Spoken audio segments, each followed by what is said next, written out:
Nani amepita yule? Si yule nani yule?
We are waiting for you.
kidogo kidogo, alafu nusu.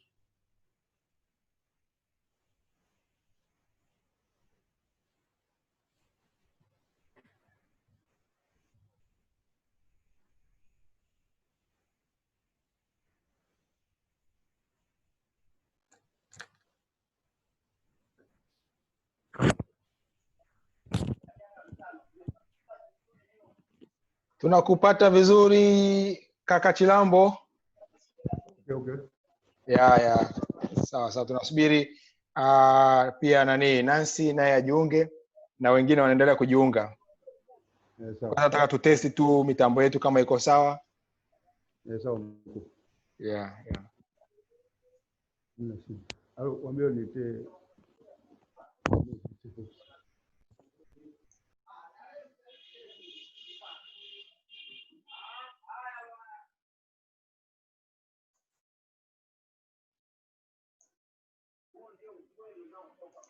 unaweza uka unmute, maana ninaweza hapo nilikuwa nimemute ili usi nani wakati unaongea usisikike kwa nani kwanza. Yeah.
Wow.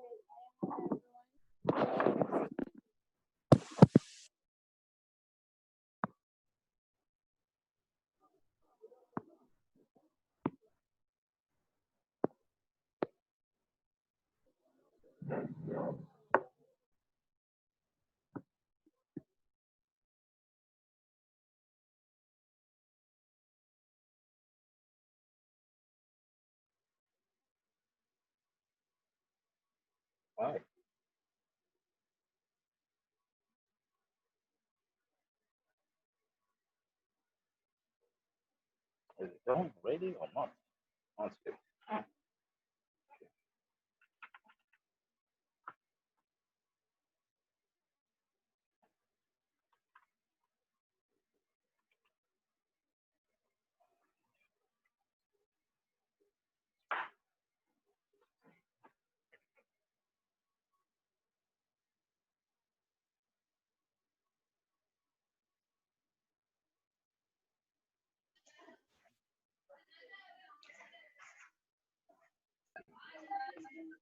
Well, welcome all, welcome all. We are waiting for others to join. We are happy that our presenters, they have already joined. Nancy from NEMKI, as well as Chilambo from Chilambo General Trading. So I'm happy to see you joining this meeting. This is one of the very important meeting we are hosting as the Tanzania Recyclers Association. So feel free to participate through sending your questions on chat. But if you have anything, you can even raise your hand so that we can, put you so that you can air out your views or comment or any kind of suggestion you have. So we welcome you all. Feel free. This is our home. Let us enjoy it.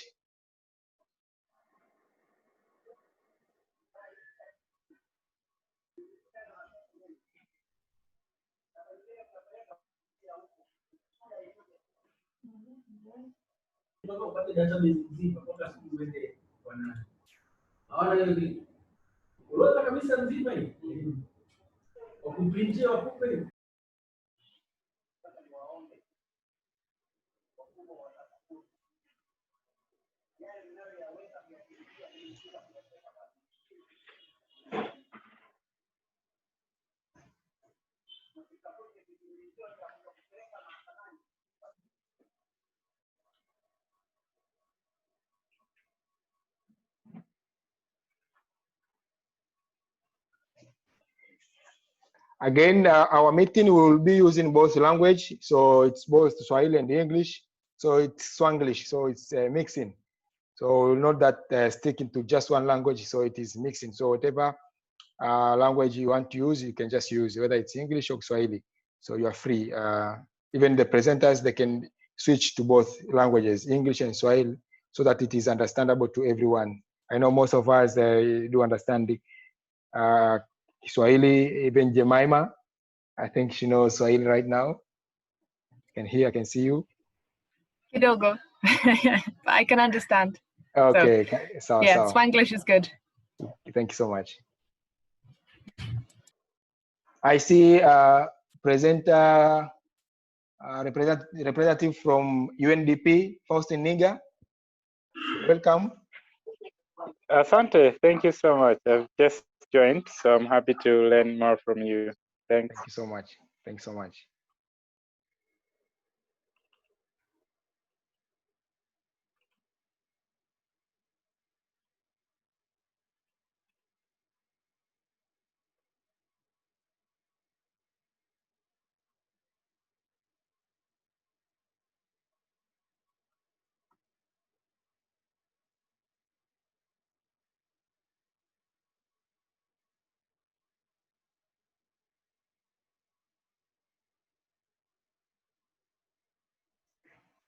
So we'll wait until we are like, of course, up to 20 people, we can start, and then others will join. I think we are left with only 4 people to make it 20. Then we'll start, and then some others will join us on the way.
Nancy, are you okay? Are you ready?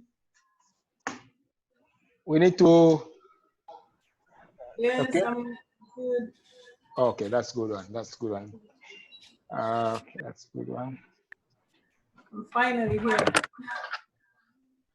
Karibu sana. Sante. So we are about to start. Okay, good one.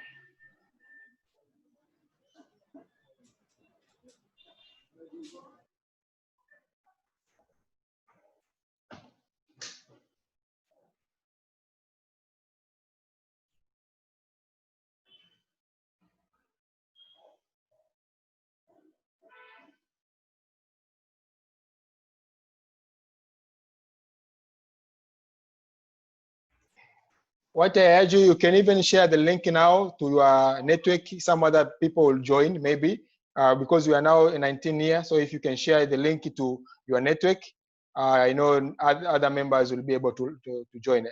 So please, you can do that so that we join so many people as we can.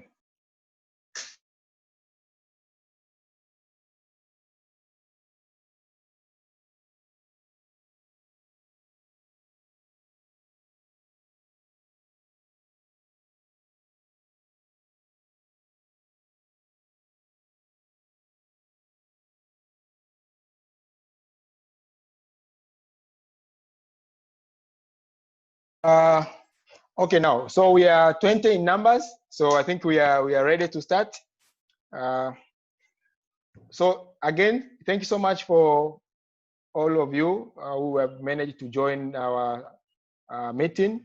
These are the series of meetings that Tanzania Recycling Association will be hosting, so as to share the knowledge of recycling to the large community, to be able to make changes or to be able to conserve or to prevent the the impact, the negative impact that our environment is facing, as well as people getting to know what are the opportunities around recycling, so that they can even earn incentive or money around doing recycling activities. So my name is Allan Kimambo. I'm the chairperson for Tanzania Recyclers Association. I've been working with Tanzania Recyclers Association almost for the past 1 year now. And our coordinator is Aikaeli. I see Aikaeli there. She's our coordinator. We have our treasurer, who is called Mwakamala, Irene. She's coming from Mwakamala. And board members, we have board members like Nipe Fagio, Tanpaki, Zanrek, Zanzibar, Green University. Those are the board members. And so we have other board members like Mifuko Enterprises, which is a company as well, and the Open Sanity. So there are a number of board members of Otara, and this is an umbrella association which connects all recyclers so that we can, we can make our country cleaner. So with this session, remember we had the last session which was more on to the challenges of solid waste management in Dar es Salaam, but now this session is more on the e-waste.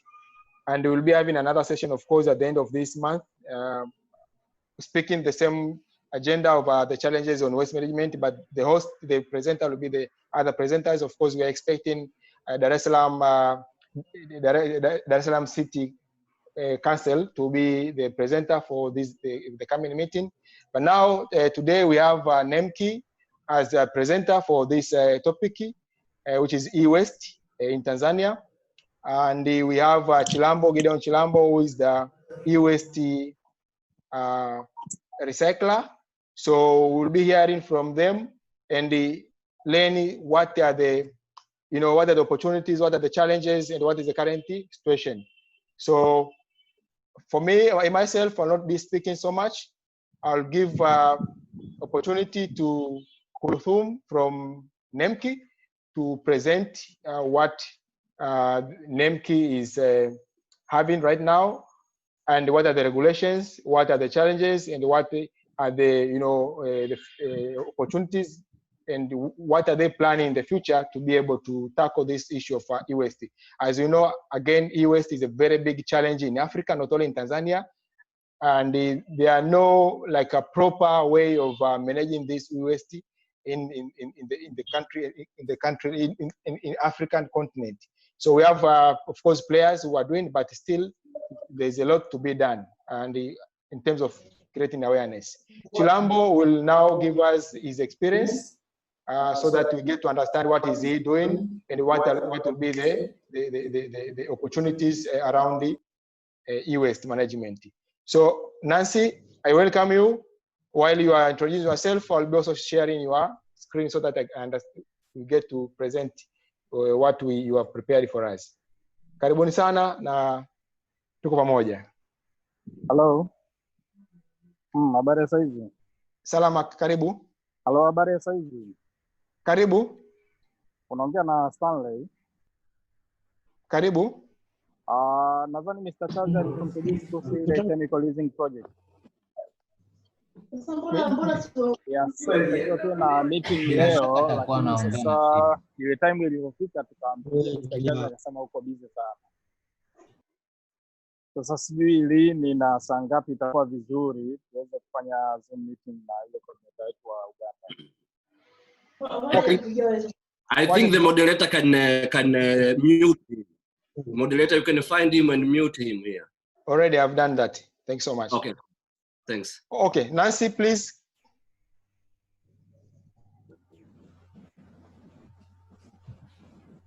Hello.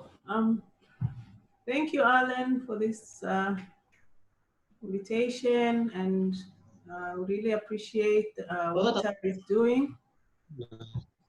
And the council appreciates the opportunity given to us to be able to create awareness on this environmental challenge, e-waste, electronic waste.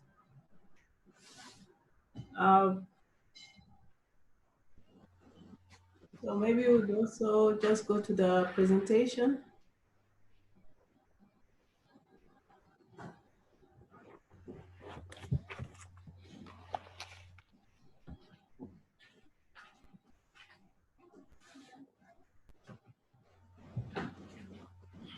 All right. So maybe to the next slide. This is just trying to show people the types of e-wastes that we're dealing with.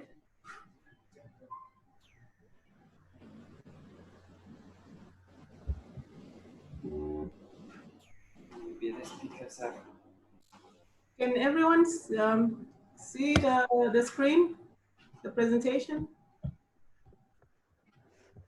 Yes, Nancy, we can see it. All right. So there are people who are still, making noise. I think I'm trying to unmute some people, but okay. I think. Oh. So proceed, please. Proceed. All right. So I'd like just to introduce what is e-waste. And as you can see on the screen, e-waste is defined as any electrical or electronic devices that are discarded, broken, obsolete, or have reached the end of life. So before, most people knew e-waste was only electronic devices, but currently we've been able to identify them as electrical devices as well that are not in use anymore. So we can also term e-waste as waste electrical and electronic equipment, with a short form as WE. And also there's a global debate that's ongoing whether used electrical and electronic equipment can also be identified as e-waste. Next slide, please.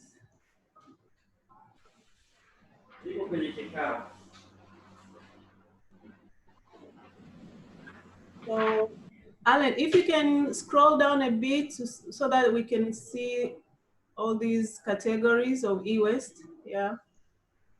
So we've categorized e-waste as follows, as you can see on the list. They range from ICT equipment, which are computers, the mobile phones, the printers. We also have the large, all household appliances, from small appliances to large appliances, all the fridges, all the appliances that we're using at home, which are electrical appliances. Once they reach the end of life, these become e-waste as well. We can see the consumer equipment, the cameras, projectors, radios, the TVs, the lighting equipment, all the bulbs that we're using at home or in the offices to, for lighting. All these, when they become broken or they're not in use anymore, all these they become e-waste. You can also see other tools, the drills, the saws, sewing machines that use electricity, mowers which use electricity. All these become e-waste once they're not in use. We can also see the toys, leisure and sports equipment, video games, slot machines, electric train. All these become e-waste when they're not in use. You can see another category in the medical devices where we have lab analyzed the freezers, therapy devices, dialysis equipment, the cardio equipment, cardiotherapy equipment. All these are, when they reach the end of life, they are termed as e-waste, so they need to follow the management procedures for e-waste. Also, the different monitoring and control equipment, such as the smoke detectors, thermostats, all these are, once they become obsolete, then they are termed as e-waste. And the last also categories are automatic dispensers, which are ATMs, the hot and cold beverage dispensers that use electricity. All these are, once they become obsolete, they become e-waste. So you can imagine the range of where e-waste falls is all these stuff that come from the small appliances to the large appliances. Next slide, please.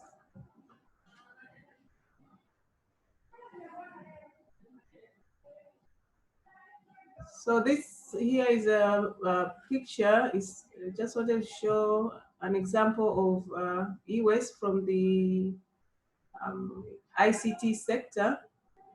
These are the modules dismantled from a communication tower. So they reach the end of life. Depends on the whether they reach end of life or it's just that maybe the technology is advanced, so they need to change to a newer technology. So they need to dismantle these towers.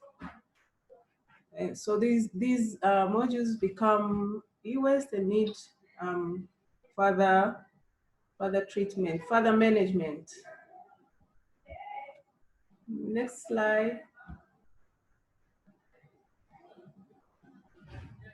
Here also we have example of e-waste on the picture on my, that will be the picture to your left.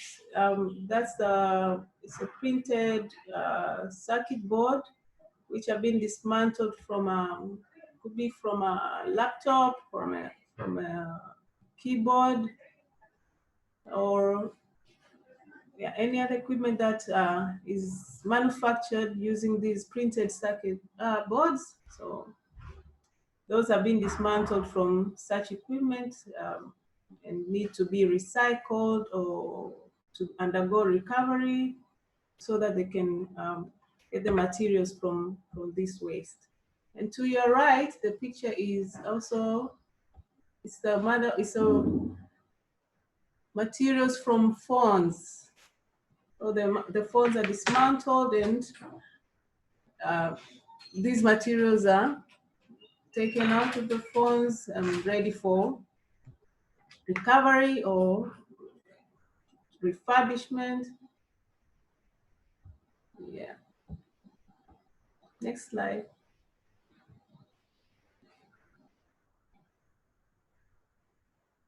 So here we're trying to explain the value of e-waste as a valuable resource. You can see that the materials I just showed in the previous slide can be refurbished again into a used electrical or electronic equipment. So that's another value of e-waste.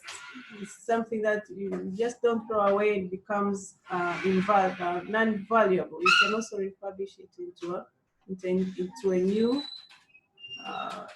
not a new equipment, yeah, it becomes new, but it was previously used.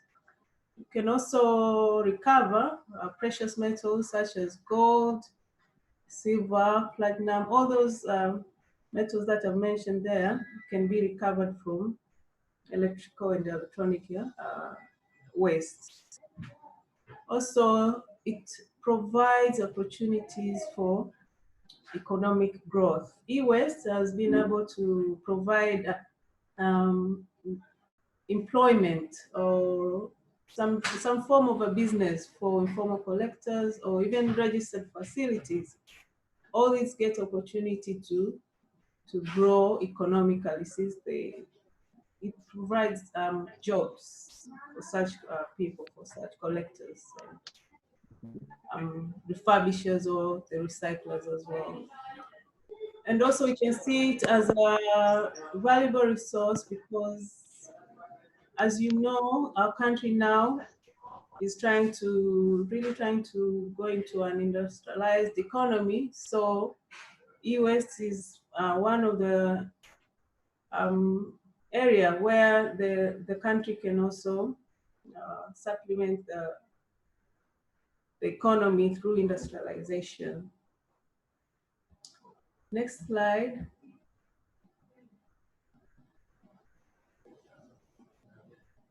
So e-waste also being a valuable resource, but it's also now a concern because of its danger, of its threats to not only to the environment but also to human health. And the concern is that it is hazardous because it has different nature. It can be corrosive. It can be explosive. The materials used in there, sometimes they are flammable, so can be an explosive equipment. It also has a reactive nature. The materials in there also can react with the different chemicals, can react with other compounds to form some form of reactions. That is why it is also hazardous. And also it can be a toxic material. So those are the dangers that make e-waste a concern to the public in general. As you can see, the materials used to manufacture these equipments are made of heavy metals such as mercury, lead, copper, cadmium, barium, arsenic. All these are heavy metals used in the manufacture of all these electrical and electronic equipment. So, and sometimes other materials used to make these equipment are radioactive and ozone depleting. For example, the medical devices, some of them have radioactive materials which help in treatment. But then once those materials become obsolete, then we have to deal with the radioactive material in the equipment. So those are kind of why it is a concern. So, for example, the air conditioners and fridges have all these ozone depleting substances, especially the refrigerants. So now we also have a concern there on how to dispose such a waste which contains the hazardous materials.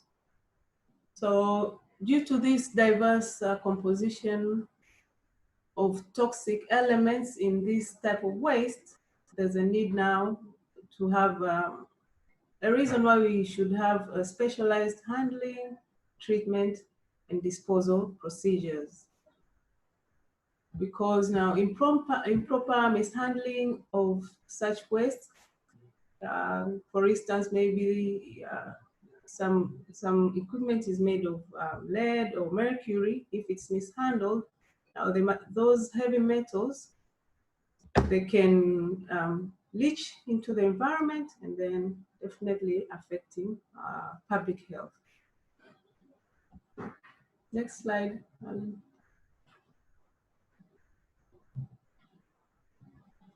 So here I was just trying to stress again on the dangers of the threats of e-waste. As I explained earlier, there are several heavy metals in most of the e-waste and other hazardous materials. So in case of leachate, mishandling of the materials, they can leach now into the environment, leading to soil and water contamination. Also, it can contribute to air pollution. Some of the some of the e-waste, they're treated maybe by some form of burning, or even if it's improperly disposed, it's just left into the environment. Someone may be burning their waste. The electronic waste is is a component of that waste. So you find out now some fumes may be coming from that e-waste, which can have the heavy metals in there. And then sometimes the burning of plastics, that is a component of the e-waste, can produce the PAHs. It's a chemical compound called polycyclic aromatic hydrocarbons. These all are just, they're chemical compounds which can now be generated once e-waste is burned. Of course, it's not, no one is burning the waste without knowing that the e-waste can produce all these chemical compounds. And also the BFRs are brominated flame retardants. As you know, electrical and electronic equipments, usually they generate heat while in use. So the materials that are made to reduce the heat, to prevent flammability of the materials. So these BFRs are components made to prevent the material from burning, from the excess heat from burning the material. So such chemicals now can be generated when e-waste is mishandled. We also have the sensory and behavioral impairments. All these are caused now in case the environment is contaminated with the heavy metals from the e-waste. So now, once the environment is contaminated, public health also is also compromised. And now we have the sensory, sensory impairments such as eye infection, eye irritations. Maybe the skin becomes impacted by the dangers of this e-waste. So in the end, public health also is affected. And behavioral impairments mostly is from heavy metals interfering with our nervous systems, and the brains become affected as well. In the end, our public health is affected. E-waste also can also cause chronic health disorders such as respiratory diseases. I've said earlier here, air pollution, and because E-waste can cause air pollution once it's burnt, maybe, and therefore in the end, now we have all these other respiratory diseases. We can also, E-waste can also cause kidney and liver complications, whereby the heavy metals, we know that heavy metals can stay in the environment for a very long time, and therefore they accumulate through the food chain or water. We've seen how also it can leach into the environment. So once we consume this contaminated water or soil that is contaminated, food is grown there. So these heavy metals go through all that chain from the water to the soil to the food that is grown on that soil. So in the end, we have all these complications due maybe to the food that we've eaten from a contaminated soil. And in the end, possibility of cancer is possible because it's a long-term effect with consumption of all these materials through the food or water that is contaminated. Also, poor aesthetics, where if e-waste is poorly discarded, no one is taking care of the waste, so the environment is just does not look poor. Some people, just feel irritated by poor environment that's not well kept. Next slide.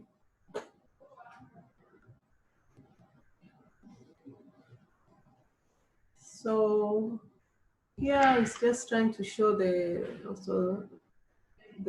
magnitude of the problem of e-waste. Last year, the National Bureau of Statistics released this report, the National E-waste Statistics, whereby it showed that there was 35 million tons of e-waste in the country, and this amount of e-waste that the report has shown, it was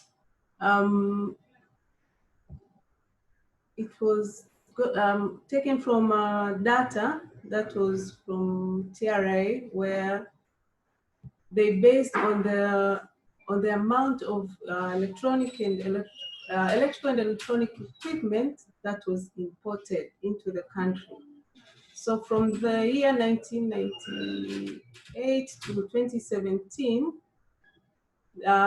47 million tons of equipment, electrical and electronic equipment, was imported into the country. So to get the 35 million tons of e-waste, an estimation formula was used from the United Nations University to be able to estimate now the amount of e-waste that is in the country from the electrical and electronic equipment that was imported into the country. So if you have 47 tons of equipment into the country, an estimation was that we would be having now 35 tons of e-waste in the country now.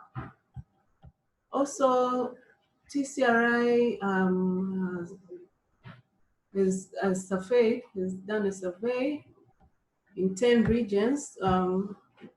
They looked at the amount now of e-waste in households and organizations in 10 regions.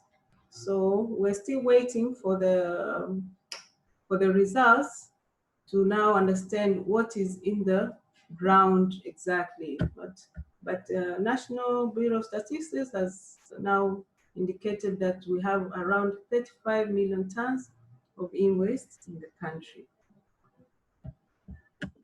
Next.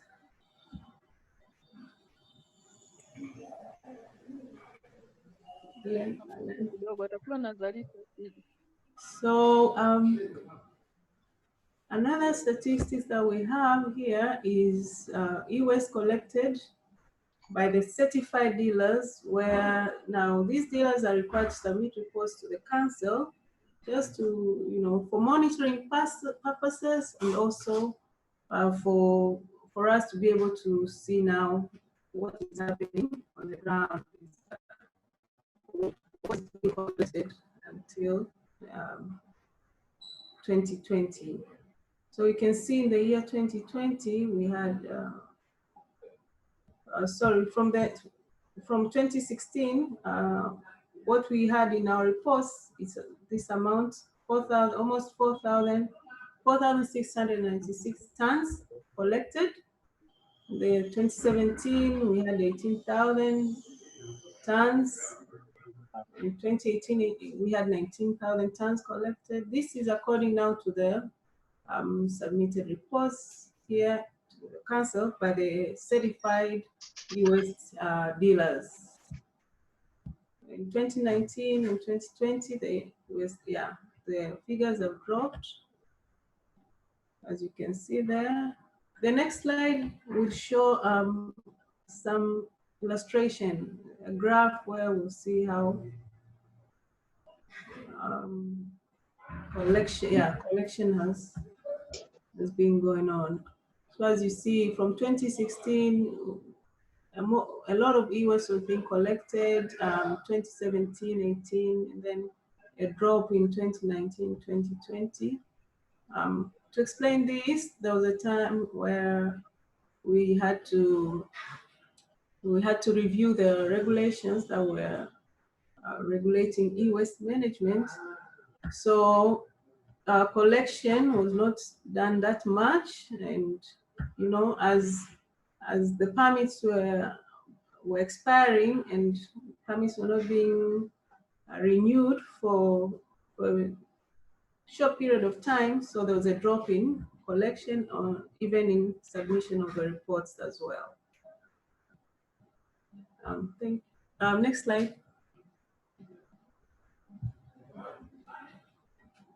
So we're just trying to show the policy and legal framework, where we have the National Environmental Policy of 1997 that is its main objective is to prevent and control environmental degradation and ensure sustainability of resources. So e-waste, it has its dangers, but also we've seen how valuable it is. So with the National Environmental Policy now, you can see how activities related to e-waste can be measured into the objectives of the policy. But also the policy is being reviewed now, and it has incorporated now e-waste as an environmental problem which is emerging. As you know, it's a new waste stream that is really coming up due to technology changes. So the policy is trying now to incorporate that such issue into it. Also, e-waste has been regulated under the environmental management regulations, the hazardous waste control and management regulations. So, of course, they were enforced in 2009, but now, as I said earlier, last year we were reviewing these regulations. So now they're known as the Environmental Management, Hazardous Waste Control and Management Regulations of 2019. They've been repealed last year. So e-waste is continuing to be regulated under those regulations. Now, we also have their draft e-waste regulations, which are in the process, because now e-waste is being seen as an emerging environmental challenge, and we feel that it needs to be regulated under separate regulations. But these are still in draft, they have not come out. We're still regulating under the hazardous waste control and management regulations. Next.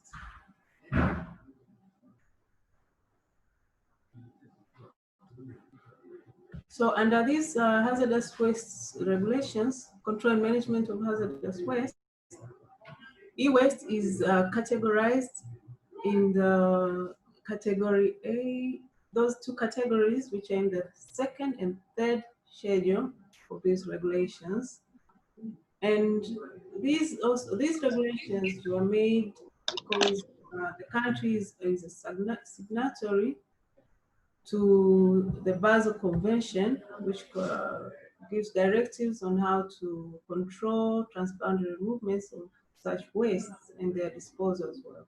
So in Article 1 of that convention, e-waste is identified as one of the hazardous waste that needs such control.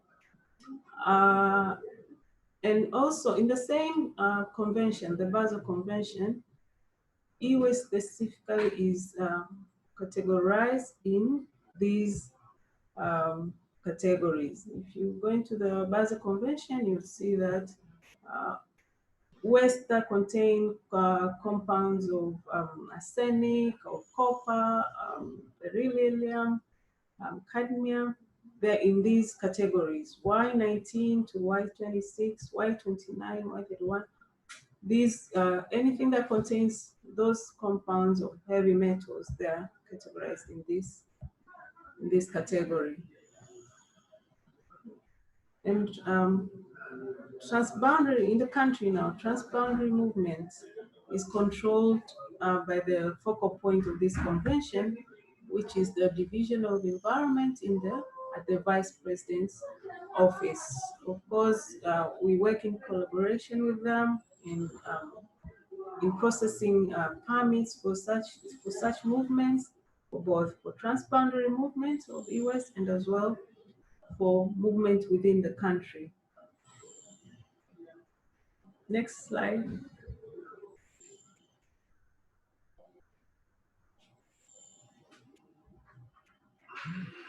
So e-waste, here I've tried to show that e-waste management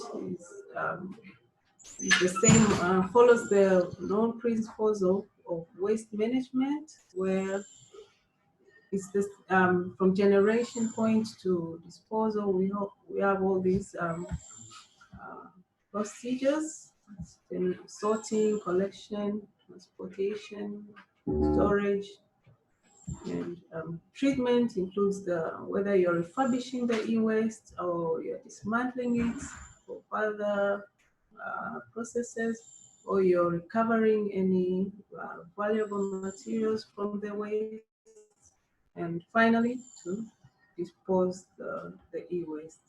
But also e-waste has the management of e-waste has taken an extra dimension, where we have the extended producer's responsibility. This is where now we need to identify the responsibilities from the manufacturer of the equipment, which will later now end up as e-waste. What is their responsibility as manufacturer in ensuring proper e-waste management to the disposer now of the waste equipment. Next slide.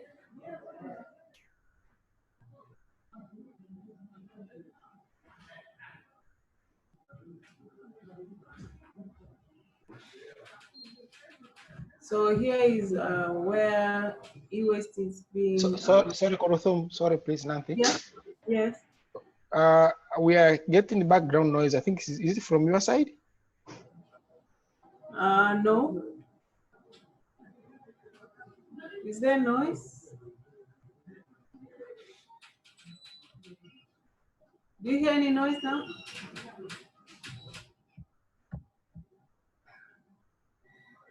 Allan? Can proceed, just proceed. Okay. Please also increase your speed, please. Okay, okay. So yeah, here is just a picture of the print. To your right, we see the printed circuit boards where they're being now packed into containers ready for export into recovery plants for the valuable materials. Next.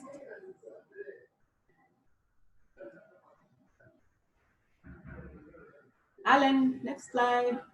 So yeah, the challenges in handling e-waste, we see how we have low awareness about e-waste in general, where some people, didn't know that electrical equipment also, once they become obsolete, will become e-waste. And also we have, for now at least, we have 5 formal collectors. Compared to the magnitude of the e-waste that we've shown earlier, this number is very low, and we have we all know how our collection systems we do not sort any waste at point of generation. We have some procurement and disposal policies which in the waste management, for instance, procurement of refurbished or recycled equipment. Some policies do not allow that. So sometimes you may want to refurbish or recycle your material, your equipment, but then you cannot resell it because some policies do not allow procurement of such material. Also, disposal policies in some companies or some organizations, you see that some ICT equipment may contain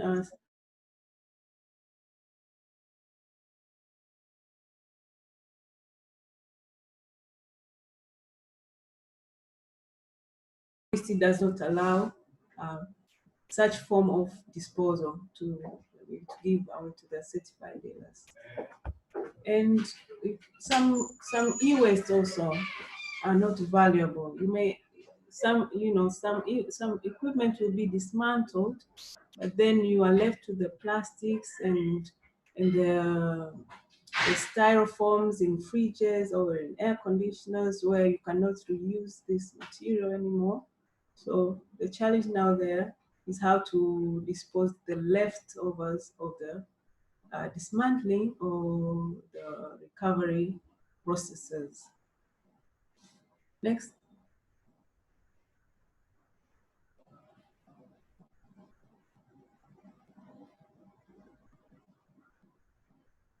So it's just photos showing the e-waste handling where some e-waste are improperly stored. They're just dumped in areas in a room where maybe the heavy metals now, the hazardous materials can leach into the environment, can leak or leach into the environment. And to the right there, a dismantler is dismantling the equipment without proper gears, and it's on the ground. Probably the heavy metals are leaching into the ground and causes environmental challenge. Next.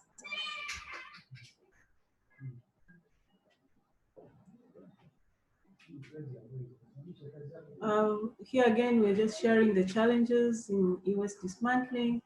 This is the old monitors, old model monitors being dismantled. Now, these monitors may contain the cadmium powders. They contain, I think they have the barium also.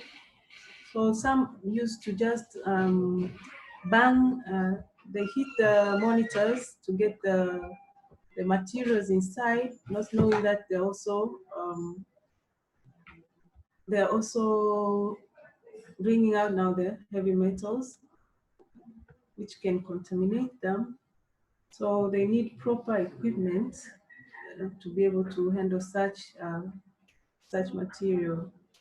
Also, you can see the work environment is not good. It's just on the ground, so leads to contamination now from the heavy metals. Next.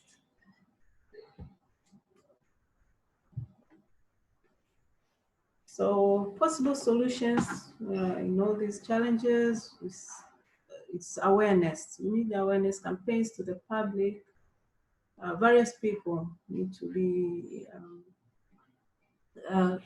knowledgeable. For instance, the collectors now need to understand the value and threats of e-waste. Probably many are just concentrating maybe on just the value or just the e-waste, the threat, but they need to understand both its value and threat so they can have proper areas to collect, to store this e-waste so that it does not leach into the environment.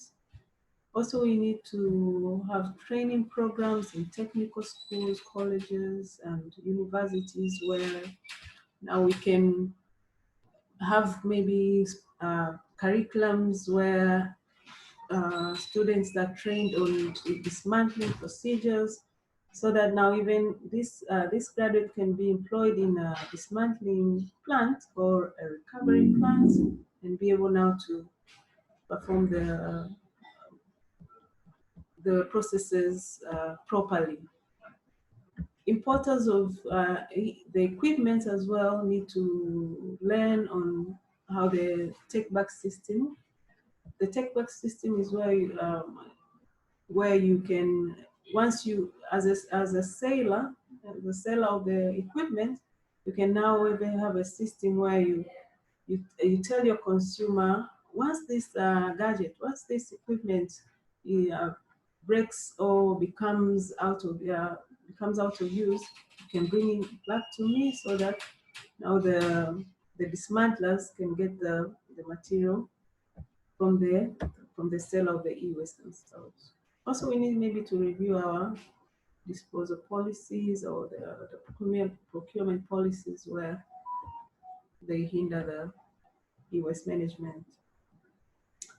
Another solution can be to establish systems to cater for proper e-waste management, where probably not establish the systems, but rather to improve the current systems. For instance, we need to promote certification of dealers. As I said, we only have 35 dealers of e-waste, and we've seen how many tons we have in the country. And the waste collection systems, we need to incorporate sorting of waste, now where we can get the waste straight from the generation point instead of sorting in the dump sites or in areas where probably they are mixed already with other goods. And also e-waste with sensitive data. Now we need to be assured the secured treatment of this such e-waste, and promote now dismantling and refurbishing facilities in the country now where we can now the e-waste that we have can be taken to these various facilities for refurbishing.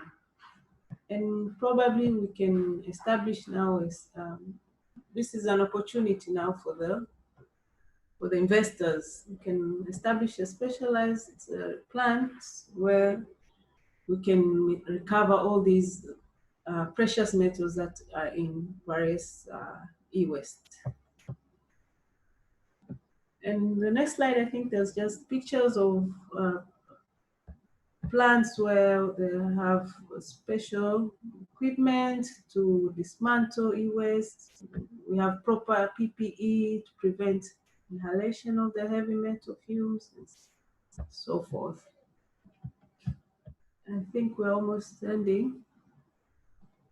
Yeah, so here is just a picture where I try to show we need to work on this issue together to make a positive difference. And I think that's the end. Oh, there's a conclusion where it's just to stress that you know, the current world where we're becoming very digitalized and the technology is changing rapidly. So a lot of e-waste is being generated, which is a big challenge. So we need to create more awareness so that people understand the problem at its magnitude and set mechanisms to deal with it properly. Asanteni. Thank you so much. Asante sana Nancy kwa presentation nzuri sana, imekuwa brief lakini imekuwa na details zote za msingi na za muhimu sana, na nimeona watu wengi wanatuma email zao kwa ajili ya kushare hii presentation. Sijui inaruhusiwa kushare?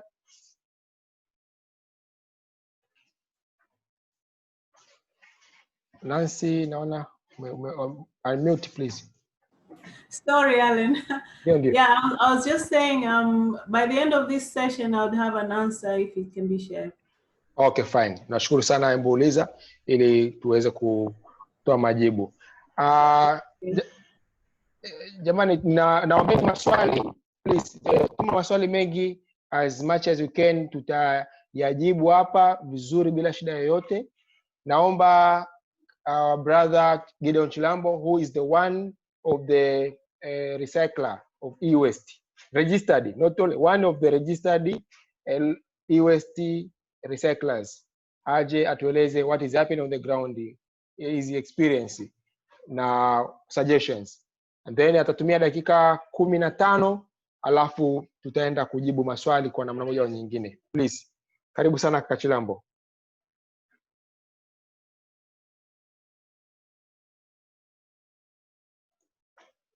Hello Chilambo.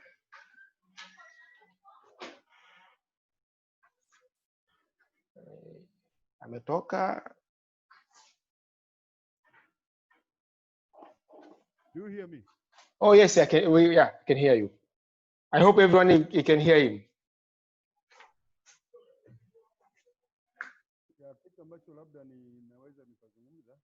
Please stay close to your microphone. Yeah, Nancy have explained all about the e-waste. Of course, ametaja vitu vyote ambavyo ni muhimu sana. But myself, I can start on the opportunity, gaps and opportunities. Do you hear me? Yes. Proceed. Gaps and opportunities in the e-waste business. Actually, e-waste is a very good business, but we have gaps as we are collecting a mix of different items. Some are positive fractions, but some are negative fractions. But also, I will talk about the challenges in this business, which we are facing on the ground. Let me start from the system of getting the permit, then starting the business in general. Before starting this business, you must have a facilities which is certified by NEMKI. And after that, you go to NEMKI and apply for the certificate, which takes some time to get the permit. Challenge number one is the time taken from application of the permit until the time you were given that certificate. That is number one. I think Nancy can support me. We are taking too long because you can take even 4 or 6 months making a follow-up on getting the permit. But also, Nancy talked about the awareness in e-waste. Awareness in this business is not only for the people who are dealing with this business, awareness is required to all the people who are dealing with this business, but also to the government entities, especially NEMKI, as sometimes we are getting a very contradictional statements when you are asking something concerning this business. You can mix na Kiswahili kaka, ili tu iende vizuri, flow iende vizuri, watu wakamate vizuri kabisa. Yaani shida iliyoko ni kwamba awareness haitakiwi tu kwa sisi tunaofanya hii biashara. Awareness inatakiwa hata kwa wafanyakazi wa serikali wenyewe ambao vyombo vinavyosimamia hili eneo kama NEMKI na ofisi ya makamu wa rais, kwa sababu tunapokwenda kwa ajili ya kuelezea matatizo au shida katika biashara hii, tunapata contradiction statements. Ukienda NEMKI watakueleza hivi, ukienda VPO wanakueleza hivi.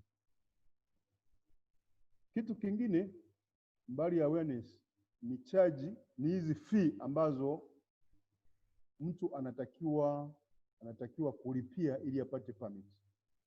Kitu ambacho mimi nakiona ambacho naishauri pia serikali ni kwamba pamoja na kwamba e-waste is a business, lakini also mtu anayefanya biashara za e-waste anafanya environmental conservation. Kwa sababu pamoja na kufanya biashara pia sisi tunatunza mazingira kwa kiasi kikubwa, kwa sababu kuna vitu ambavyo tunafanya collection ambavyo vikiingia katika mazingira ya ardhi, kwenye mito, yana madhara makubwa ukilinganisha na zile fee ambazo tunakuwa charged kwa ajili ya kupata permit. Sababu tunachajiwa milioni 15 kwa mwaka mmoja. Na hiyo milioni 15 ni nini? Uchambue, kuna storage, collection na nini? Yani kuna collection, kuna transportation na kuna storage. Kwa hiyo in total ni milioni 15. Sasa mimi nilikuwa nafikiria hata kama milioni 15 hii waliona inafaa, lakini singekuwa kwa mwaka mmoja, labda ingekuwa kwa miaka labda mitatu. Kwamba in 3 years time wewe unalipa 15 million. Ingesound kidogo. Lakini kwa milioni 15 kwa kila mwaka ni kiasi kikubwa sana cha pesa kwa sisi wafanyabiashara. Lakini pia eneo ambalo hapo kuna takwimu kwamba watu 5 tu, kuna makampuni 5 tu ndio yamepata vibali hivi Tanzania nzima. Sasa uangalie ukubwa wa nchi yetu jinsi ulivyo, kama ni watu 5 tu wamepata hivyo vibali. Si kwamba hao 5 ndio wanaofanya biashara ya e-waste. There are so many people who are doing this business, lakini wanafanya bila vibali. Eneo ambalo sasa NEMKI wanatakiwa kulisimamia kwa ukaribu zaidi. Sababu sisi tunaolipa kihalali ndio hizo charge ambazo wanatuchaji. Lakini wao sasa wanatakiwa kuangalia, je, hii biashara inafanywa na hawa watu 5? Ukiangalia sio kweli, watu wanaofanya hii biashara ni wengi zaidi. Labda wanafika hata 100 au 200. Lakini wanafanyaje biashara? Kwa sababu hawana vibali, hawana leseni, hawana labda facilities, hawana kitu chochote. Kwa hiyo hilo eneo NEMKI wanatakiwa kulifuatilia sana. Kwa mimi nilikuwa nashauri kwamba labda viwango vya hii fee ingeangaliwa. Isiwe inalipwa kwa mwaka mmoja, labda ilipwe kwa miaka labda mitatu. Kwa sababu pamoja na kufanya biashara, si kwamba hii biashara labda ina faida sana. No, ina faida tu ya kawaida kama biashara zingine. Sasa tungeweza kulipa hii milioni 15 labda kwa miaka mitatu. Lakini kulipa kwa kila mwaka yaani unalipa milioni 15 kwa mwaka mmoja, bado unatakiwa kulipa mishahara ya wafanyakazi, unatakiwa kulipa kodi mbalimbali, unatakiwa kulipa NSSF, unatakiwa kulipa CWCF. So tunakuwa unafika mahali unajikuta unatakiwa kulipa OSHA.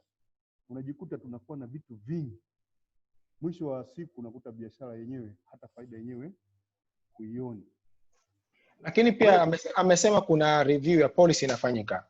Sasa sijui wewe ni mdau mkubwa sana kwenye mambo ya e-waste, umepata training za kutosha, ndo jicho la taifa kwenye mambo ya e-waste kwa muda huu, kwa jinsi ambavyo unafahamu. Unashiriki vipi katika kureview, kutoa maoni katika kuboresha zile sera? Na hata sasa ndo kitu iko jikoni kama anavyosema Nancy. Of course kwenye kureview hizi sera za serikali zinazohusiana na mambo ya e-waste, mimi nimeshashiriki sana. Of course kuna zingine ambazo sijajua, kwa sababu kuna kitu ambacho nimekiona juzi ambacho nilishiriki kwenye mkutano mmoja tukiwa na watu wa NEMC pamoja na ofisi ya makamu wa kwanza wa rais, lakini nilikuja baadaye nikakiona kwenye sheria zilizotoka kiko tofauti na vile tulivyokuwa tumezungumza kwenye mkutano. Kwa hiyo bado nakifuatilia kwa sababu tulikubaliana fee, kuna fee ya milioni 15 hii, lakini baadaye nimekuja kuona kuna vibali vingine watu wanapata vya mambo ya e-waste lakini wanalipa milioni 1.5. Sijajua sasa hao watu wamewacategorize namna gani, lakini kwenye kikao hicho kitu kilikuwepo tukakikataa, lakini baadaye nimekiona kwenye sheria kimetoka. Sasa hilo bado nalifanyia kazi, nalifuatilia nione kwa nini kuna double standard, sababu biashara ni ile moja lakini kuna double standard. Mwingine analipa milioni 15, mwingine analipa milioni 1.5, lakini mnafanya biashara ile moja. Naona kitu kingine niambie. Endelea tu. Yeah. Kitu kingine ambacho nilikuwa nataka kuiomba serikali ijaribu kukaa na hawa electronic waste generators, kuwapa utaratibu ni kwa namna gani wanapo generate zile waste zao, waeleze disposal zao wanafanya namna gani, kwa sababu hapa kuna sheria zinakuwa zinasigana. Kuna mashirika mengine au makampuni mengine makubwa wanafanya disposal in a very proper way. Labda wanaitisha tenda, makampuni mnaenda mna compete, then wanamchagua mtu mmoja anakwenda anafanya kazi zao za collection na kufanya disposal. Lakini kuna makampuni mengine wanafanya auctioning, wanafanya minada. Wale wanaofanya minada ni kwamba wanafanya minada, wanamuuzia mtu yoyote ambaye atakuwa ni highest bidder kwenye huo mnada, bila kujali ana permit au hana permit. Kwa hilo pia ndugu zetu wa NEMC wanatakiwa kulisimamia na kuangalia kwamba hii biashara inafanyika katika mazingira ambayo ni salama kwa mazingira yetu ya Tanzania. So wakati unaendelea kujibu, ndio kaendelea. Lakini pia ni kwamba most of e-waste generators hawako aware na sheria za Tanzania kwamba wao wanatakiwa kufanya kitu gani. Sasa tumeshakutana nao wengi, hawajui ni nini wanatakiwa kufanya, kwa sababu wengine wanagenerate vitu ambavyo ni very toxic. Kwa mfano haya makampuni yanayotengeneza yanayo supply solar, na NEMC au ofisi ya makamu wa kwanza wa rais inasisitiza nishati mbadala.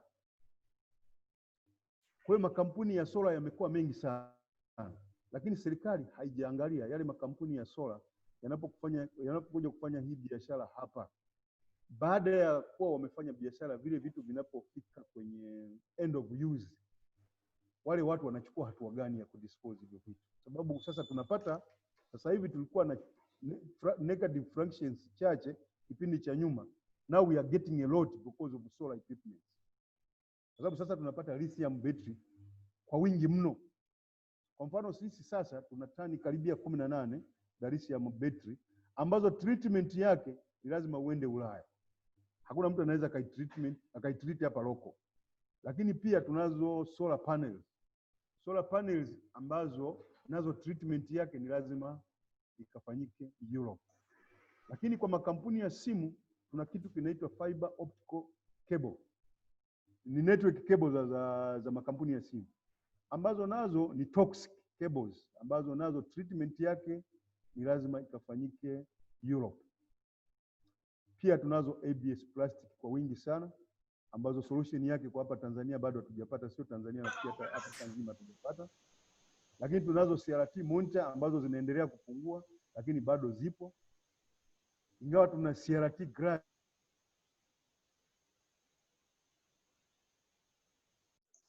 Hello?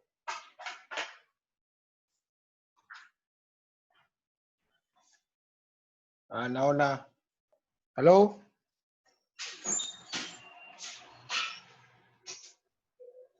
Naona Chilambo amemute anyway.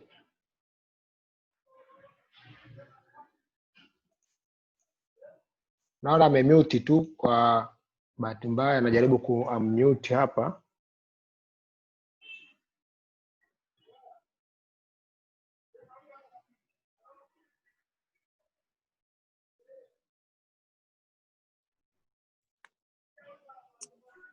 Moderator, tunaweza tukauliza maswali katika kipindi hiki ambacho tunamsubiri nani presenter? Yes, ninaweza kuna maswali pia yapo kwenye chati. Nitaruhusu baada ya muda mfupi tu. Naona wakati anakiwa anaongea, lakini tunakuwa tunauliza maswali, anakuwa anajibu pia, kuruhusu naye anajibu maswali hayo. Mimi natoka Muhimbili, Chuo cha Afya na Sayansi Shirikishi. Naitwa Steven Kishihi, ni mwalimu. Kuna wanafunzi wengi ambao wana interest sana, wamekuwa na interest na wanaendelea kuwa na interest ya e-waste, kwa sababu wanafundishwa madarasani na wanapenda wafanye research hizo. Lakini inapofikia muda wa kuanza kufanya hiyo utafiti wao, kidogo wanakuwa hawajui pa kuanzia. Wanajitahidi sana kutafuta information, website labda, kutafuta wahusika, ilikuwa ni shida kidogo. Kwa hiyo sijajua vizuri kama hii TARA imeweka enough information sasa, labda tunaweza tukawaambia tuna TARA hapa.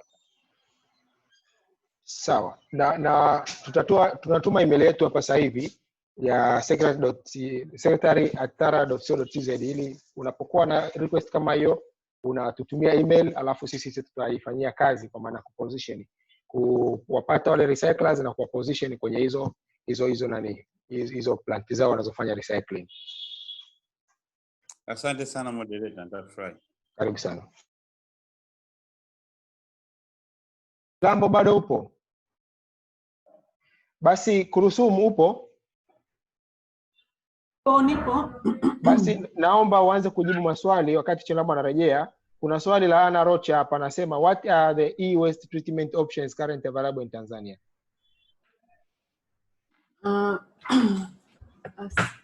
Asante. Huyo naweza kujibu Kiswahili au na? Sawa tu, it's okay. Una mix tu, anaelewa. Haya, sawa. Kwa sasa so far ni dismantling only, kwa sababu kama mmemsikia Chilambo, you've heard Chilambo amesema kwamba vitu vingi sana vinapelekwa nje for further treatment. Kwa hiyo wengi kwa sasa wanachofanya ni kudismantle tu, they're collecting and then dismantling the e-waste to be able now to transport for further treatment. Kwa sababu as you can see, nilisema pia one of the opportunity ni kuwa na hizi refurbishing facilities na probably in the future kuwa na metal recovery plant, ambapo sasa ni highly specialized. It needs a lot of money, it needs a lot of investment. Kiwanda ni metal recovery, inahitaji equipment mbalimbali, procedures mbalimbali za kuweza kurecover hizo metals. Kwa hiyo so far it's only collection of the e-waste and then dismantling, labda kupata sasa zile printed circuit motherboards, alafu vyuma, steel, US nyingi unakuta labda zina vyuma, zina copper, kuna aluminium, vitu kama hivyo. Sasa further ukisha dismantle where aluminium is going, steel na zile motherboards na vitu vingine, kwa mfano sasa radioactive material, hivi vyote sasa vikishakuwa separated from the equipment, then from there kipi kitaenda nje, kipi kinaweza kwenda kwenye steel industry hapa ambayo itaisha, kipi kitaweza kwenda kwenye kwa mfano radioactive materials lazima uhusishe tena hawa watu wa ile commission ya atomic energy waweze kukishughulikia. Kwa hiyo kwa sasa ni dismantling. Amerudi Chilambo. Mr. Chilambo, karibu. Chilambo tunakusikia.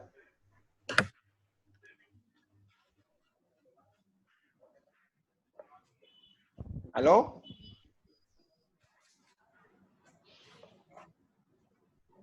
Asante jamani, nisamee mimi network inasumbua sana hapa. Sawa. Okay.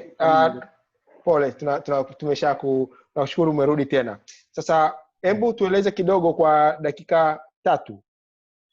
Ichukue simu au kompyuta. Unaisema ndio e-waste. Alafu unasema unafanya nini na unapeleka wapi vile vilivyoko. Labda hapo tutaweza kuelewana. Ya, sisi kwa mfano labda kompyuta nichukue labda mfano wa laptop kama hii. Tunafanya dismantling. Ukishafanya dismantling, hii laptop kama hii ina fractions tofauti. Kuna battery ndani ambayo ni lithium ion battery, lakini kuna plastiki, kuna chuma, kuna processor ndani, kuna RAM, lakini pia kuna printed circuit board ambayo ni motherboard, kuna kioo ambayo ni glass. Kwa hiyo vitu ambavyo tutakavyovitoa humu ndani, kitu ambacho ni toxic, ambazo ndio tunaita negative fractions, ni kama hiyo lithium ion battery ya laptop, lakini hizi plastic ambazo ni ABS, kioo chake hii glass ambazo mpaka sasa hatuna solution, lakini printed circuit board, RAM, processor, hivi ni vitu ambavyo tunavipeleka kwenda nje. Kama ndani kuna element labda ya chuma, tunapeleka kwenye vyuma loko hapa. Kama kuna waya za copper labda mfano kwenye heat sink, mara nyingi kunakuwa na aluminium, lakini kuna heat sink zingine wanaweka copper, tunapeleka kwenye viwanda vya hapa kwetu. Vitu ambavyo sasa tutabaki navyo mkononi ni hizi ABS plastic pamoja na kioo pamoja na battery, ambayo bado kwetu tunaiona ni challenge. Mpaka sasa hivi hatujaweza kupata solution. Tunajaribu kuzungumza na makampuni mbalimbali ya Ulaya na Marekani kuona ni jinsi gani watatusaidia, ingawa na wao pia naona ni shida, kwa sababu hata wao wana solution lakini hawawezi kununua toka huko kwetu, kwa sababu ya gharama za kusafirisha inakuwa ni kubwa kuliko ile value ya kitu chenyewe. Kwa hiyo nilikuwa nafikiri kwamba sisi kama sisi tujaribu kuangalia kama tunaweza tukatafuta wawekezaji au mwekezaji ambaye anaweza ka invest hapa kwenye mambo ya e-waste, ili fractions kama hizi ziweze kufanywa treatment hapa kwetu local. Okay, sawa, nimekuelewa. Wakati huo tunaendelea kujibu na maswali.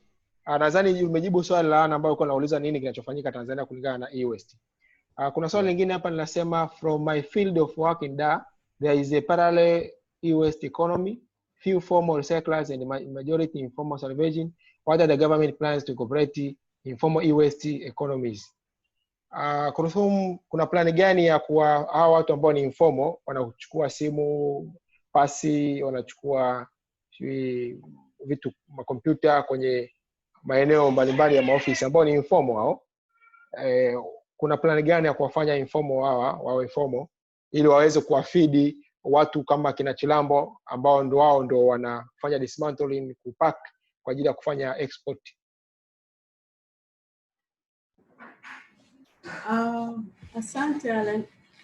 Kwa hawa wa informal kwa sasa regulations bado hazija, wengi unakuta ni wa mitaji midogo, kwa hiyo hata hizi fees ambazo zinalipwa zinataka kulipwa kwa ajili ya permit, bado unakuta wengi hawajaweza kujisajili, lakini hao tunategemea sasa kwamba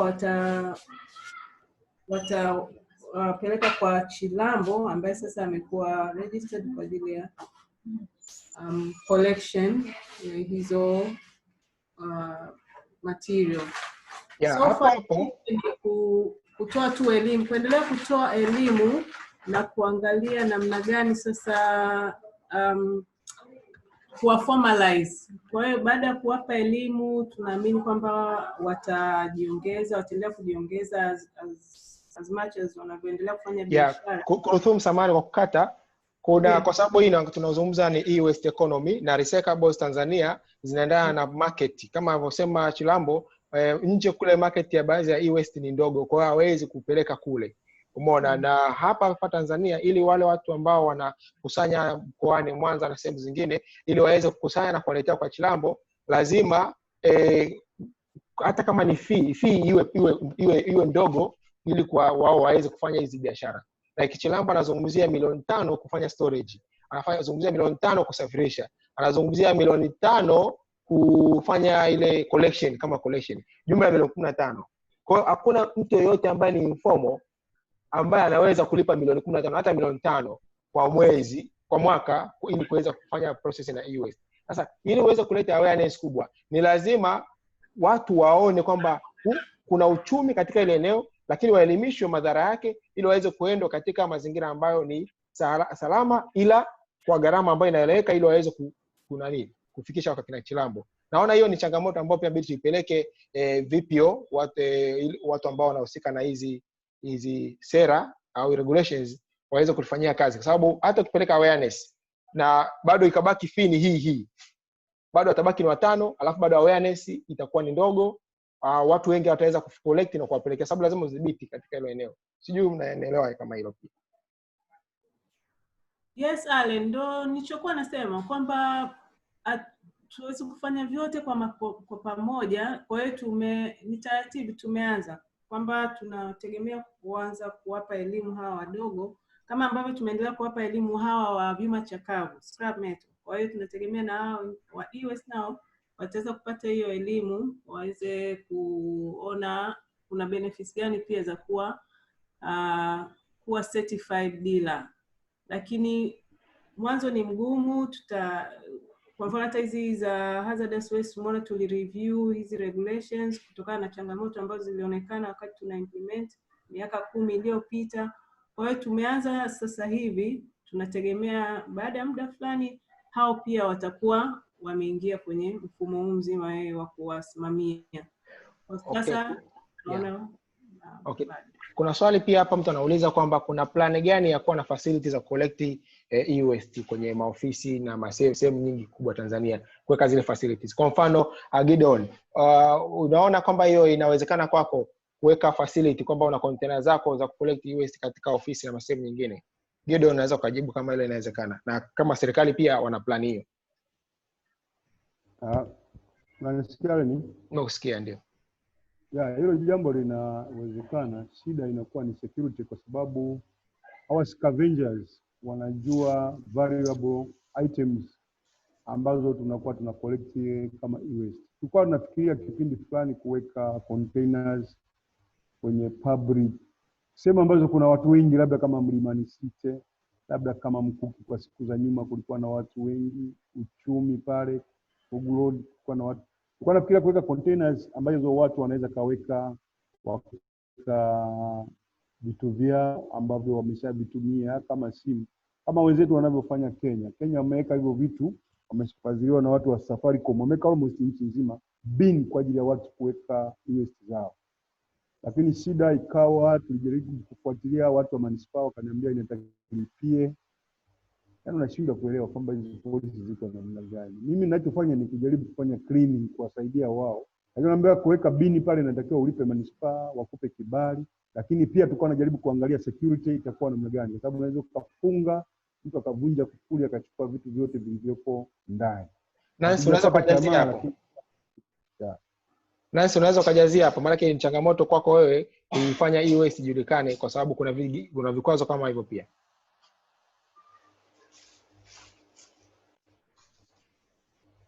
Nancy? Nancy. Ndio. Umemsikia Gideon hapo? Bado sijamsikia. Sorry, namba rudia swali. No, alisema kwamba walikuwa wameweka mpango wa kuweka collection bins sehemu mbalimbali, lakini kuna changamoto ya watu ambao wana collect, hawa watu wanaopita waste pickers wanajua thamani yake, kwa hiyo ni rahisi kuvunja na kuchukua na kuondoka nayo. Lakini manispaa wakati wanawaambia waweke eneo la manispaa akamwambia kwamba inabidi ulipie hizo bini ambazo utaziweka hapo. Sasa hiyo kwa pia ni changamoto kwake. Sijui umeona hiyo kama kitu kinaweza kuzuia wewe kuipeleka mbele elimu ya e-waste? Nadhani ndo changamoto mojawapo ambayo tunaweza kusema ipo. Kwa hiyo ni kuichukua na kuangalia jinsi gani tunaweza kuisimamia, na naona kama hiyo imekaa zaidi kwa kama ambavyo watu wa manispaa walitoa nini hilo, yani walitoa ushauri kwamba hawezi kulipia. Labda tutalifuatilia tuweze kujua how we can tackle the challenge. Okay, right. Tuna swali lingine hapa nasema, hi everyone, I'm a PhD holder fellow at University of Oslo, Norway. I'm in a project research with toxicologist. To study e-waste and the accumulation of toxins that are embedded in e-waste. We are in the second stage of the project. We have not yet started publishing. However, you can follow up the project at www. page hapa. I think watu wanaweza kupita kwa ajili ya kufahamu kitu ambacho wanakifanya. Tunashukuru Dr. Samuel. Maybe unaweza Dr. huko? Nipo. Ando umezungumza kwamba unatokea Muhimbili eh? No, mimi sio Muhimbili. Nafikiri yule alikuwa mwingine. Okay, nakupa dakika 2 basi. 2 tu. Yeah, so I'm in a project which is called Anthrotox from the University of Oslo. We are working also with the Chilambo. And so I'm working with the scientists who have collected data all over Dar es Salaam. Air sample, soil samples, also mud sample from Msimbazi. And so now we are in the laboratory and analyzing all the content of the data. So I don't have a lot to say. So I just said if you want to follow up, I think from next year we'll start publishing the results. We have preliminary results, which yes, there is some compound actually accumulating really fast in Dar es Salaam for the past 10 years. For example, the PBDs and mercury. Yeah. So I don't have a lot to say now. Thank you so much. Nelson, umenyosha mkono, unaweza kuzungumza? Kuna swali lako. Dakika 1 tu.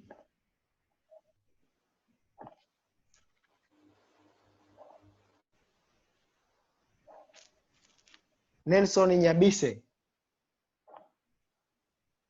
Okay, naona amepotea. Maswali yenu naendelea kuyasoma hapa. Hello. Yes, Nelson, karibu. Dakika 1. 1 minute. Okay. Asante moderator. Nilikuwa nina vitu vingi vya kusema lakini kwa sababu umenipa dakika 1 nadhani kama itatosha. Mimi ninafanya kazi NEMKI. Unafanya kazi NEMKI? Yes, lakini kwa sasa nafanya masters, lakini research yangu ninafanya katika masuala ya e-waste. Najaribu kutengeneza mfumo ambao utakao kuja kutusaidia sisi kama nchi tuweze kuwa na utaratibu mkubwa wa kuweza kumanage hizi e-waste kuanzia ngazi ya chini mpaka taifa na kuondoa hiyo migogoro ambayo ipo, kama kwa mfano Chilambo alikuwa anaongelea habari ya fee. Nadhani ndio imejikita huko. Ila nilichokuwa nataka kusema ni kwamba katika hii field ya e-waste, kwa namna ambavyo ninavyoona na jinsi ambavyo nimekaa field kwa muda mrefu, na ni kwamba kwa sehemu sana wafanyabiashara, kwa mfano wafanyabiashara wakubwa kama recyclers hao kina Chilambo na watu wengine ambao wameweza kupata vibali kutoka NEMKI kwa ajili ya kufanya hiyo biashara, kuna watu wanasaulika. Hao watu wa chini wanaosaulika, wakisha kwisha saulika, watu wa juu wakati wanafanya maamuzi labda kutengeneza kama sera. Kwa mfano sasa hivi kuna hiyo sera mpya, hiyo policy ambayo ipo bado inaandaliwa, hiyo ya e-waste chini ya ofisi ya makamu wa rais.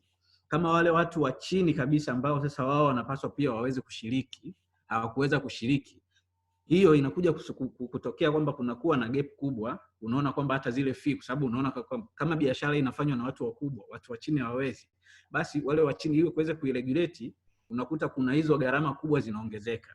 Lakini vile vile nilikuwa najaribu kuangalia practice iliyopo kwenye hii industry ya e-waste, kuanzia kwa uzalishaji, tunakuja kwenye ukusanyaji, uhifadhi, mpaka uteketezaji wake.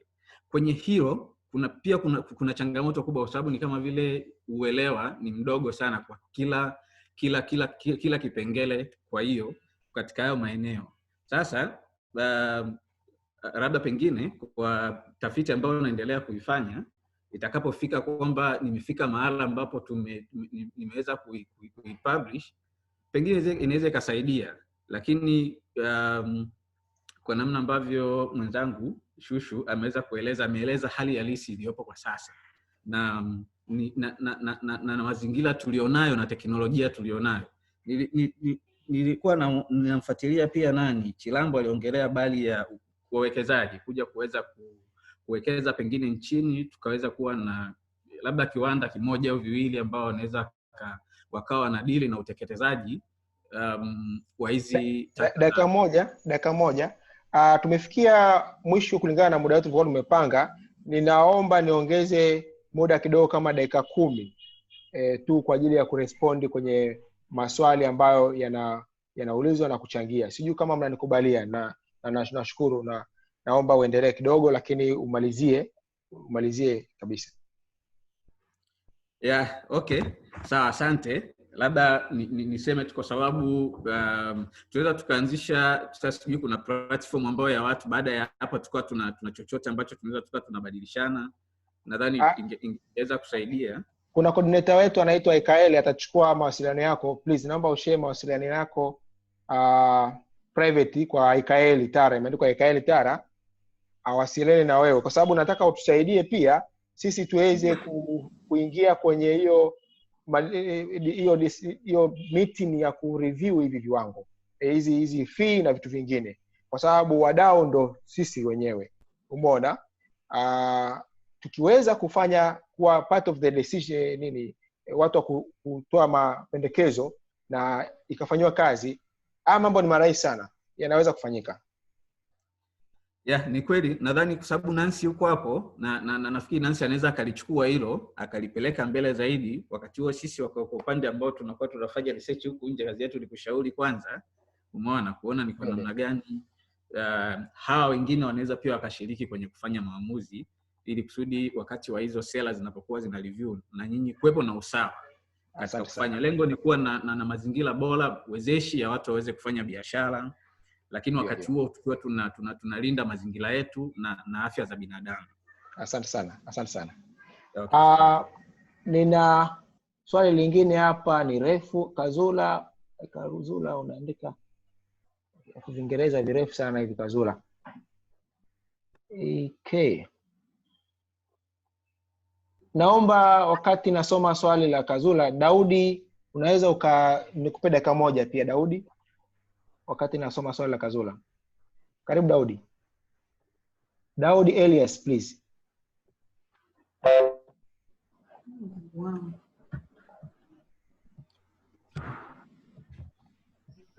Okay, hello. Karibu. Yes, asante. Naitwa Daudi Elias kutokea Muhimbili University of Physics and Science. Sasa hivi nafanya research on the assessment of electronic waste management among electronic device technicians. Sasa nilikuwa nauliza kama mtakuwa mna pengine mna website ambayo nikapata material mbalimbali, kwa maana napata ugumu sana, kuna baadhi ya vitu ambavyo nakuwa siwezi kuvipata kwenye mtandao. Kwa nauliza kama mtakuwa mna website au mtakuwa mna email muweze kututumia hata napoanza kufanya research yangu niweze kuipata kwa urahisi. Thank you so much. Okay. Aika, please take that. Na inaonyesha kwamba bado kuna gap kubwa kwenye eneo la e-waste na a lot need to be done. Ndio maana kuna researchers wa NEMKI, nadhani wasiliana na nani anatoka sasa hivi hapa, anaitwa nani yule anafanya research? Nelson, please. Nelson, naomba huyu kijana wa Muhimbili anataka kufanya research kwenye eneo hilo hilo, na wewe pia unafanya research around the same area, anatamani kupata material like any information. Sijui kama unaweza kumsaidia even kwa mawasiliano au vyote vile. Sawa, nitaweka mawasiliano yangu, nafikiri anaweza kupata tukawasiliana.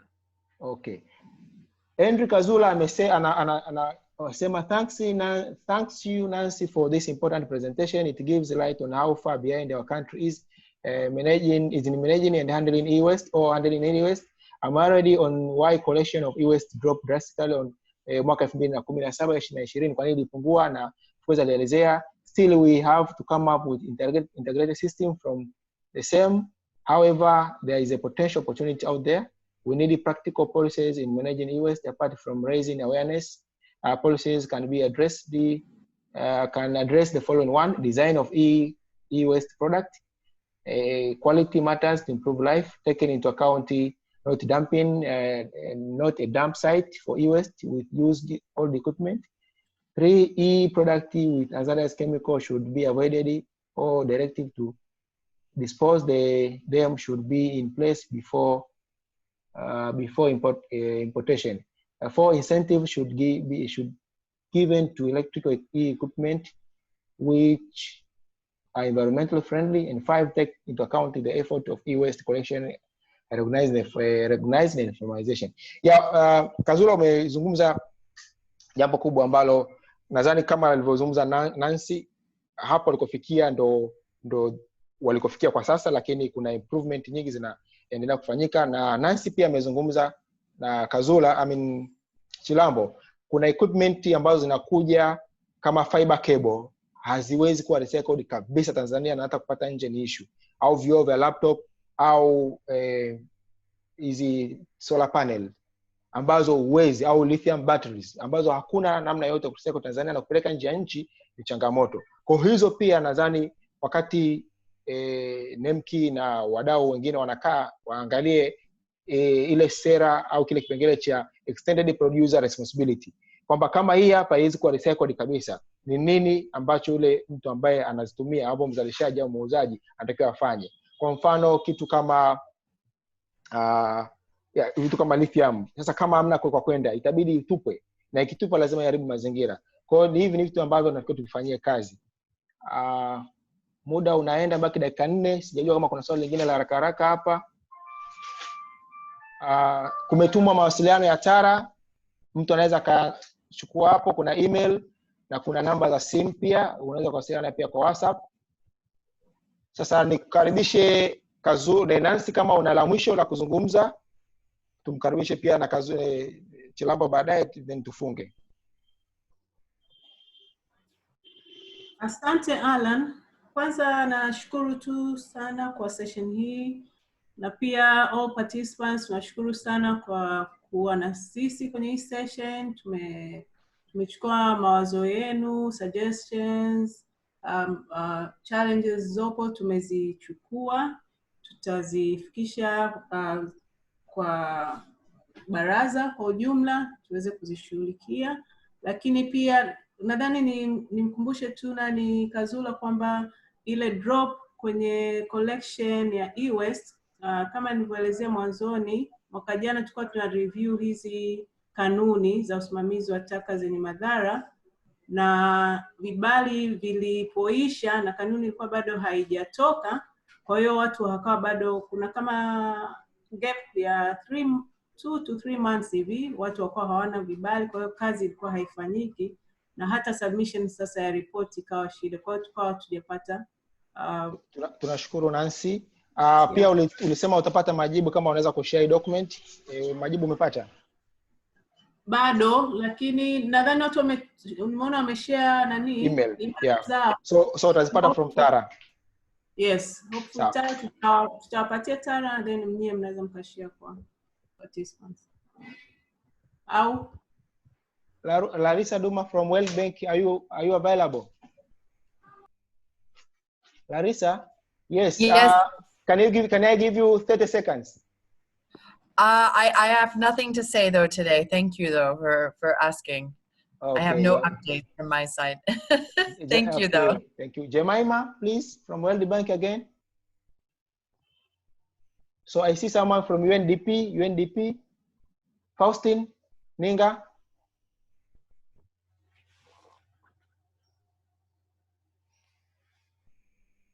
Faustin? Okay. Chilambo, please, your final words.